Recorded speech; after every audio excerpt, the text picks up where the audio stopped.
It was a time of great promise in the United States. A decade of newfound whimsy that shook America free of a 20-year standoff with hardship and conflict. It was a time when nothing that was conceived couldn't be created. Everything America touched with its industrial magic wand turned to gold. And the national obsession with finding that ever-elusive American dream seemed about to pay off. And it was a time when the automobile symbolized America's unlimited supply of economic luster. Traveling into a new era of personal freedom, cars were not only methods of transportation, but family focal points that made new experiences in new kinds of places possible. The automobile was changing the way America looked and the way it felt. The 1950s were a time for finding out what America was now offering, and for making those discoveries in automobiles that shone with the emerging optimism that had been a long time in coming. The 1950s, a time for tail fins and drive-ins.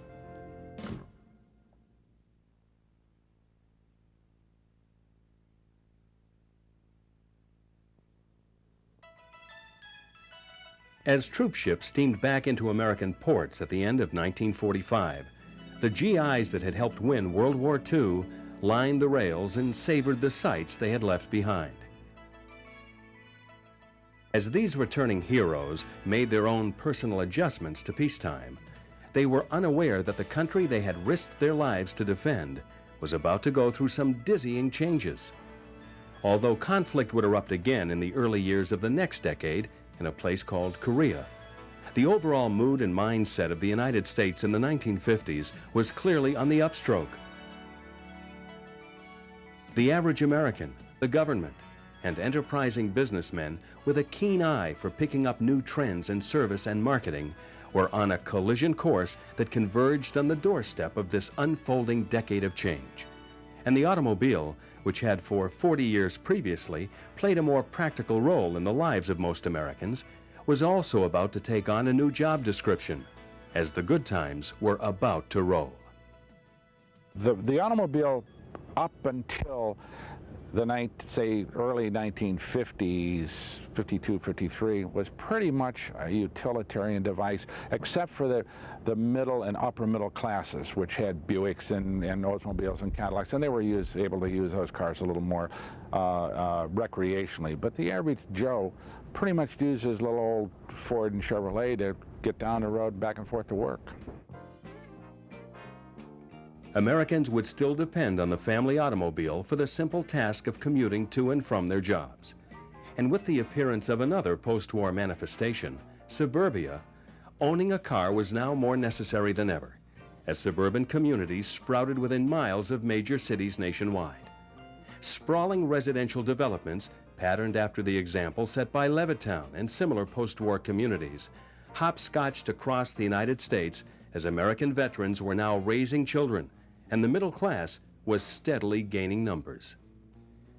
But as the American driving public was changing its relationship with the car, one thing that had not changed entering the 1950s was the aging network of roads that was now proving to be thoroughly inadequate to serve a country on the move.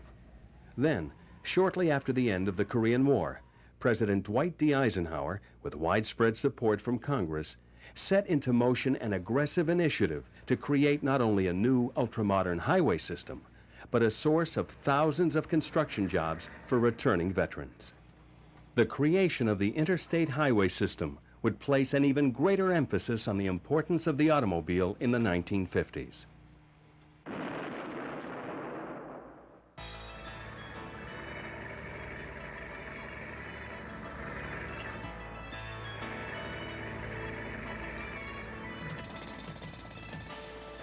America was once again mobilizing, but instead of producing the tools of war, the country was charging full speed ahead to produce multi-lane interstate highways and spacious turnpikes and toll roads, slicing across the continental United States in a comprehensive web of concrete and asphalt.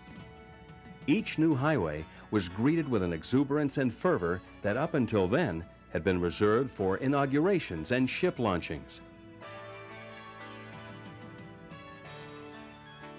A new national attitude driven by unquenchable optimism and bolstered by an expansive highway system waiting to be taken on was firing a warning shot to Detroit that the country was looking for cars that could match this excitement and maybe even surpass it. We came out of World War II with brand new power plants. General Motors short-stroke high-compression V8s that were created for Oldsmobile and Cadillac in the late 1940s produced enough surplus power that was otherwise unavailable. I might say at the expense of terrible gas mileage, but who cared? So that you were able to use automatic transmissions that were being developed, to be able to build in power windows and air conditioning and power seats and power gadgetry that arrived on the scene in the 1950s, unheard of before the war. But before the war, we didn't have enough power in the engines to make all that stuff work.